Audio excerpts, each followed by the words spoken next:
आइए आज हम लोग यूनिवर्स के 5वें पार्ट पे बात करते हैं। आज का जो हमारा विषय है वो सूर्य है। हमारे जो सबसे नज़दीक तारा है वो सूर्य है, जो पृथ्वी से करीब 14.96 करोड़ किलोमीटर की दूरी पर है। इसे हम जो है 1 एस्ट्रोनॉमिकल यूनिट भी बोलते हैं, एक खगोलीय इकाई भी बोलते हैं इसे। सूर्य हमारी सौरमंडल के केंद्र में है और सारे ग्रह और जो अदर एस्ट्रोनॉमिकल ऑब्जेक्ट्स हैं जो हमारे सौरमंडल में हैं वो सूर्य के चारों तरफ चक्कर लगाते हैं।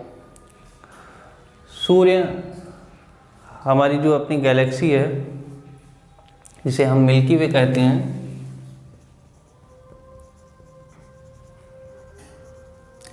इसके सेंटर से इसके सेंटर को हम गैलेक्टिक सेंटर भी कहते हैं।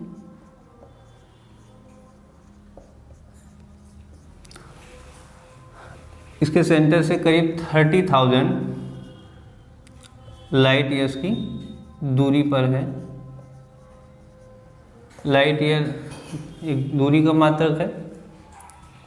गैलेक्टिक सेंटर में जो है एक और चीज़ हम लोगों ने पहले सीखी थी कि गैलेक्टिक सेंटर में एक ब्लैक होल है, और जनरली हर गैलेक्सी के जो है सेंटर में या गैलेक्टिक सेंटर में एक ब्लैक होल होता है। और हमारी वाली जो मिल्की वे है उसके जो गैलेक्टिक सेंटर में जो ब्लैक होल है उसका नाम सैजिटेरियस ए है। सैजिटेरियस ए है। तो हमारा सन अपनी मिल्की वे के गैलेक्टिक सेंटर से करीब 30,000 की लाइट ईयर्स की दूरी पर है। और इस सन के चारों तरफ जो है इसके ग्रह जो है चक्कर लगाते हैं। और हमारा जो पूरा सोलार सिस्टम है, या हम सन को अगर ले लें तो सन हमारा मिल्की वे के गैलेक्टिक सेंटर के चारों तरफ चक्कर लगा रहा है और अपने ऑर्बिटल पाथ पे घूम रहा है। हम जानते हैं जब कोई ऑब्जेक्ट किसी ऑब्जेक्ट के चारों तरफ ऐसे चक्कर लगाए तो हिंदी में इसे जो है परिक्रमण करना बोलते हैं, परिक्रमण या रिवोल्यूशन बोलते हैं, रिवोल्यूशन बोलते हैं। तो ये भी जो है हमारी जो गैलेक्सी है इस तरीके से, ये वाला इसका सेंटर गैलेक्टिक सेंटर, इसके चारों तरफ परिक्रमा कर रहा है सूर्य हमारा। और ये जो है करीब 250 किलोमीटर पर सेकंड की रफ्तार से जो है चल रहा है अपने ऑर्बिटल पाथ पे। और इसको एक चक्कर लगाने में जो है करीब 25 ईयर्स का टाइम लगता है। सॉरी 25 ईयर्स नहीं, यहाँ पे 25 करोड़ ईयर्स का टाइम लगता है अपने गैलेक्टिक सेंटर के चारों तरफ एक बार घूमने में। और इस टाइम पीरियड को हम लोग जो है 1 कॉस्मॉस ईयर भी बोलते हैं। हिंदी में इसे ब्रह्मांडीय वर्ष भी बोलते हैं, एक ब्रह्मांडीय वर्ष भी बोलते हैं। तो ये अपने ऑर्बिटल पाथ पे गैलेक्टिक सेंटर के चारों तरफ चक्कर लगा रहा है। जैसा कि सभी तारे जो है स्फेरॉइड शेप के होते हैं और वो अपनी लाइट और हीट जो है खुद जो है जनरेट करते हैं, वैसे सन भी हमारा जो है स्फेरॉइड शेप का है, स्फेरॉइड शेप का है।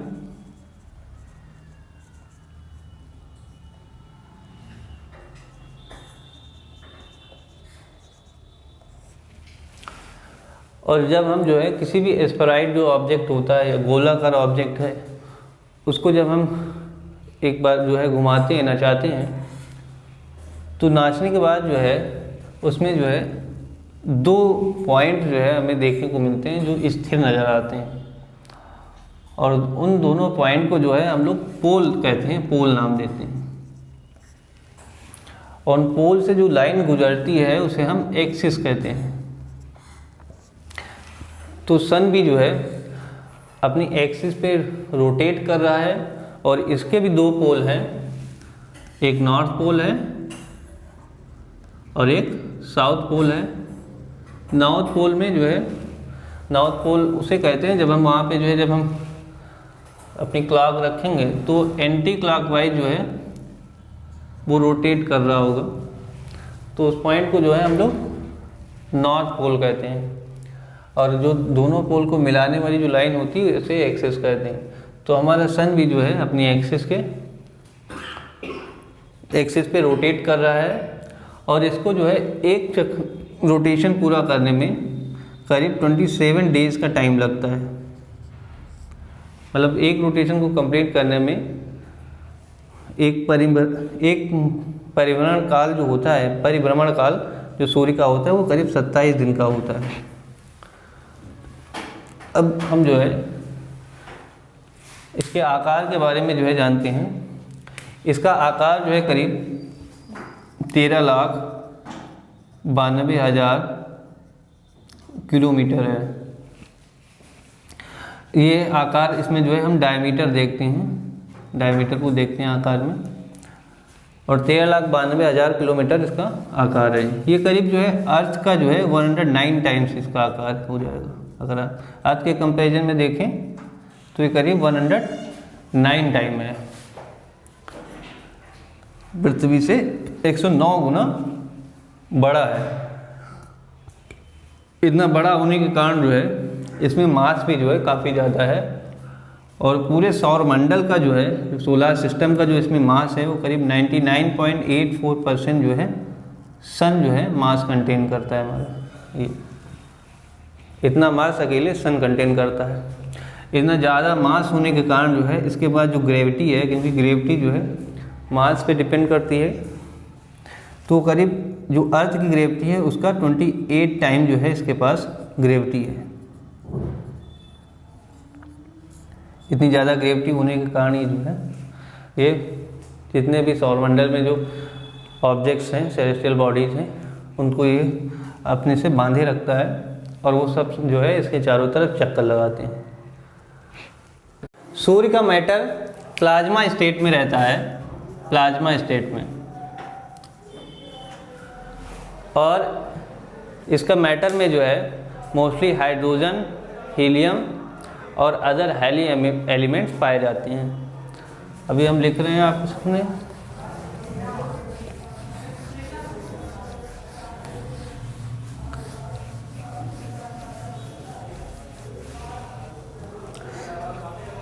इसमें करीब जो है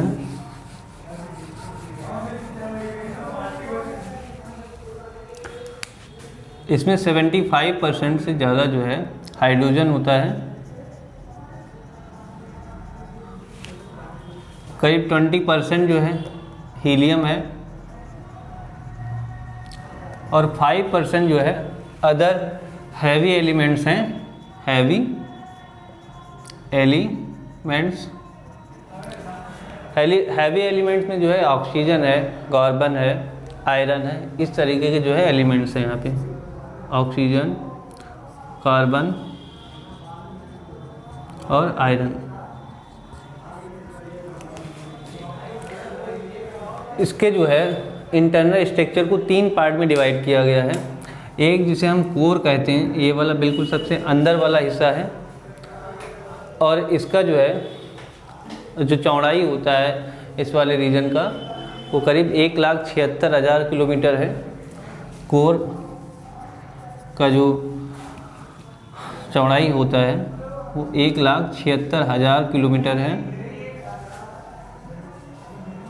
इसमें हाइड्रोजन का जो है हीलियम में फ्यूजन होता रहता है, और मच अमाउंट में एनर्जी क्रिएट होती रहती है। 2 हल्के नाभिक जब मिलके जो है एक बड़ा नाभिक बनाते हैं तो साथ में जो है बहुत सारी एनर्जी भी जनरेट होती है, और इस प्रोसेस को हम लोग न्यूक्लियर फ्यूजन कहते हैं, और ये कोर में चलता रहता है। यहाँ का टेम्परेचर करीब 1.5 करोड़ डिग्री सेल्सियस से भी ज़्यादा होता है।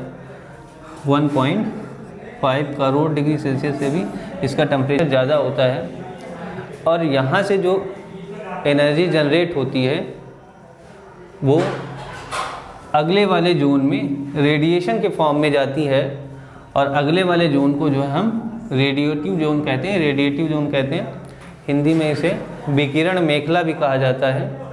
और इस रेडिएटिव जोन में जो है मोस्टली जो है गामा रेज और एक्स रेज और फोटान की जो है भरमार होती है। इसमें बहुत सारे फोटान्स, एक्स रेज और गामा रेज होते हैं। चूँकि एनर्जी रेडिएशन के फॉर्म में है, इसलिए इस जोन को रेडिएटिव जोन बोलते हैं। रेडिएटिव जोन के बाद जो है अगला जो जोन आता है इसमें, उसे हम कहते हैं कन्वेक्टिव जोन, और हिंदी में इसे संवहनीय मेखला भी कहा जाता है। इसमें एनर्जी सेल के फॉर्म में जो है घूमती है और घूमते हुए जो है फिर बाहर निकलती है। तो ये सेल बना रखा है हमने कुछ इस तरीके से जो है ना, सेल के फॉर्म में जो है, जैसे पानी जब हम उबालते हैं तो आपने देखा होगा नहीं, पानी जो है मूवमेंट करता है, उसी तरीके से यहाँ पर भी जो है मूवमेंट होता है, एक तरीके से साइकिल में मूवमेंट होता है, और इसलिए हम इसे कन्वेक्टिव जोन कहते हैं। रेडिएटिव जोन और कन्वेक्टिव जोन के बीच में जो है जो इंटरफेस होता है, उस इंटरफेस को जो है या उस लेयर को, इंटरफेस वाली लेयर को हम टेकोलाइन के नाम से जानते हैं, टेकोलाइन। और यही वो रीजन है जो सन का मैग्नेटिक फील्ड है वो यहीं से जो है जनरेट हुआ माना जाता है। वैज्ञानिकों का जो है मानना है कि जो सन का जो मैग्नेटिक फील्ड है, मैग्नेटोस्फीयर है, उसका जो ओरिजिन है वो इसी इंटरफेस से होता है। इसके बाद में जो है अगली जो चीज़ आती है वो है फोटोस्फीयर। और जब हम धरती से सूर्य को देखते हैं तो जो चीज़ हमें दिखाई देती है उसे हम फोटोस्फीयर के नाम से जानते हैं, हिंदी में से प्रकाश मंडल कहते हैं। मतलब हम कोर को नहीं देखते हैं, हम फोटोस्फीयर को देखते हैं। फोटोस्फीयर लिख देते हैं यहाँ पे, फोटोस्फीयर, इसे प्रकाश मंडल कहते हैं।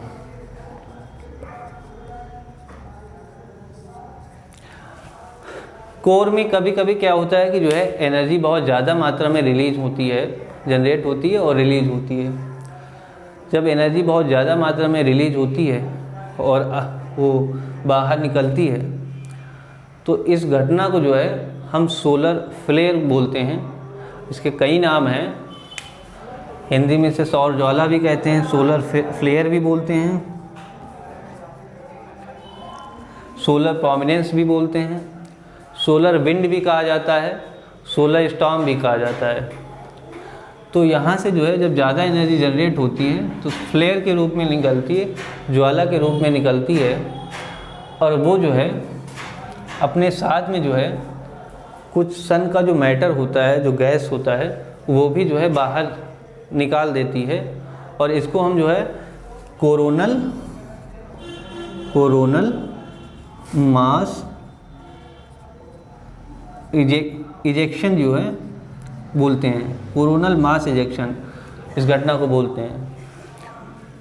तो ये जो है जो मैटर होता है वो फिर सन के एटमॉस्फेयर में पहुंच जाता है, और सन के एटमॉस्फेयर को हम क्रोमोस्फीयर बोलते हैं। याद रखिएगा, इसे जो है क्रोमोस्फीयर कहते हैं। ये करीब जो है 2000 किलोमीटर सरफेस से 2000 किलोमीटर तक रहता है मिली, और इसे हम क्रोमोस्फीयर कहते हैं। हिंदी में से वर्णमंडल कहा जाता है, वर्णमंडल कहा जाता है। तो जो सौर ज्वालाएँ होती हैं, सोलर फ्लेयर होती हैं, वो एनर्जी के साथ ही जो है कुछ जो द्रव्यमान होता है, जो मास होता है हाइड्रोजन गैस के फॉर्म में, वो भी बाहर इजैक्यूलेट कर देती हैं, निकाल देती हैं, और ये जो है क्रोमोस्फीयर में जो है ये पहुंच जाता है। तो एनर्जी जो होती है वो तो अंतरिक्ष में चली जाती है, लेकिन जो मास होता है वो क्रोमोस्फीयर में रह जाता है। और हमारी जो सन की सतह है, जिसे फोटोस्फीयर कहते हैं, जो दीप्तिमान सतह है, उसका जो टेम्परेचर है वो करीब 6000 डिग्री सेंटीग्रेड है, 6000 डिग्री सेल्सियस है। कोर में टेम्परेचर 1.5 करोड़ डिग्री सेल्सियस है, लेकिन जो है इसकी सतह का जो तापमान है, टेम्परेचर है, वो 6000 डिग्री सेल्सियस है। ये मास जो क्रोमोस्फीयर में रहता है, लेकिन सन की अपनी ग्रेविटी भी है, तो ये बाहर नहीं जा पाता। सन इसको जो है ग्रेविटी के कारण जो है अपनी ग्रेविटी से इसको खींच लेता है, और ये फिर आके जो है इसी में जो है सरफेस पे लौट आता है। तो यहाँ पर जब लौटता है तो वहाँ पे जो है टेम्परेचर कुछ कम होता है, और उसके आसपास का जो टेम्परेचर है वो ज़्यादा होता है। तो इसे हम लोग कूलर पैच भी बोलते हैं, कूलर पैच भी बोला जाता है। यहाँ पे जो जिसका टेम्परेचर कम रहेगा। मान लेते हैं यहाँ आसपास का टेम्परेचर जो है 6000 डिग्री सेल्सियस है, तो यहाँ का जो है 5000 डिग्री सेल्सियस या 4500 डिग्री सेल्सियस, 4500 डिग्री सेल्सियस होगा। तो इसे जो है थोड़ा मतलब आप कंपेरिजन में कह सकते हैं ठंडा है, तो इसे कूलर पैच बोलते हैं।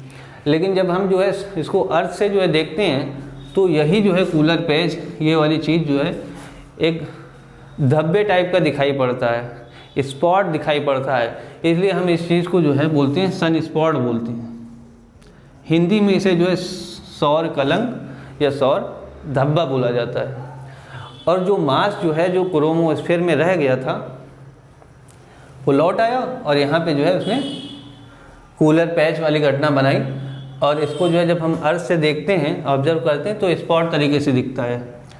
ये स्पॉट जो है साइकिल में चलता है, और ये करीब जो है इस सन का जो है, सन का भी एक इक्वेटर है, और इक्वेटर से जो है नॉर्थ साइड में जो है करीब 40 डिग्री सेल्सियस 40 डिग्री जो हमारा लैटीट्यूड है वहाँ तक जो है ये कम होता जाता है, यहाँ से जो है घटता जाता है इसका साइज, और फिर जो है उसके बाद फिर जो है नॉर्थ से यहाँ से फिर इक्वेटर तक आता है और फिर ये बढ़ता जाता है। तो ये साइकिल फॉर्म में चलता है, और यहाँ से यहाँ तक करीब 5.5 साल इसको लगते हैं। तो 5.5 साल तक यहाँ तक घटता है और फिर वहाँ से लौटता है, तो ये बढ़ता जाता है। तो 5.5 और 5.5 ये 11 साल का जो है एक साइकिल बनाता है। तो 11 ईयर्स का जो है इसका साइकिल होता है। साइकिल जो है इसका 11 ईयर्स का होता है। सबसे बड़े जो सन स्पॉट होते हैं वो इक्वेटर वाले रीजन में पाए जाते हैं, इसलिए हम इसे सोलर मैक्सिमा भी बोलते हैं। और सबसे जो छोटे स्पॉट होते हैं वो इधर नॉर्थ वाले रीजन में जो है 40 डिग्री जो हमारा लैटीट्यूड है उसके आसपास मिलते हैं, इसे हम सोलर मिनिमा भी बोलते हैं। सोलर फ्लेयर जो अपने साथ एनर्जी लेके आई थी वो तो अंतरिक्ष में रिलीज हो जाती है, तो वो जो है जो एनर्जी है वो हमारी धरती तक जो है, हमारा जो पृथ्वी है वहाँ तक करीब 24 घंटे में पहुँच जाती है। इसका प्रभाव ये होता है कि जब ज़्यादा जो है यहाँ से रेडिएशन होगा, सोलर फ्लेयर चलेगा, और हमारी जो है अर्थ में जो है अर्थ के एटमॉस्फेयर में जब सोलर फ्लेयर एंट्री करती है, तो हमारे जो रेडियो टेली कम्युनिकेशन हो रहा है उसको डिस्टर्ब कर देती है, और हमारे जो है मौसम को भी ये प्रभावित करती है। तो इसलिए ये घटना जो है हमारे लिए भी महत्वपूर्ण है, क्योंकि इससे हम लोग प्रभावित होते हैं, धरतीवासी प्रभावित होते हैं। तो ये सन स्पॉट की घटना थी। क्रोमोस्फीयर में जो है एक घटना होती है कोरोना। उसमें क्या होता है कि जो मास था जो इजेक्ट हुआ था और क्रोमोस्फीयर में पहुंचा था, तो जब वापस आ जाता है तो वहाँ पे जो है क्रोमोस्फीयर में खालीपन हो जाता है। उसके पहले एनर्जी भी थी, वो मास भी था, लेकिन जब ये वापस आ जाता है तो वहाँ पे खालीपन हो जाता है, और वहाँ पे जो है एक फेंट लाइट हमें देखने को मिलती है। इसे ही हम जो है कोरोना नाम देते हैं, इसे ही हम कोरोना नाम देते हैं। वो फेंट लाइट जो देखने को मिलती है कोरोना में, तो कोरोना एक हमारे जो सन के एटमॉस्फेयर जिसे हम क्रोमोस्फीयर कहते हैं उसकी एक घटना है जो क्रोमोस्फीयर में घटित होती है। सन की एज जो है करीब अभी 4.5 बिलियन ईयर से ज़्यादा हो चुकी है, और करीब इतना ही जो है एज अभी बाकी है इसका लाइफ का जो है 4.5 बिलियन ईयर्स। और इसके बाद जो है बाकी, जैसे हमने स्टार लाइफ साइकिल में बताया था कि एक स्टेज के बाद जो है ये रेड जायंट में कन्वर्ट हो जाते हैं। अभी हमारा सन मेन सीक्वेंस का स्टार है, ये स्टेबल स्टार है, और ये धीरे धीरे जो है इसका जो हाइड्रोजन है वो सप्लाई ख़त्म होगा। उसके बाद ये रेड जायंट में कन्वर्ट होगा, और फिर ये वाइट ड्वार्फ, और वाइट ड्वार्फ के बाद ब्लैक ड्वार्फ स्टार में कन्वर्ट होकर ये ब्लैक होल में समाहित हो जाएगा। तो ये हमारे सन के बारे में जो है आज का जो है वीडियो था। अगले वीडियो में फिर मिलते हैं, तब तक के लिए जय हिंद।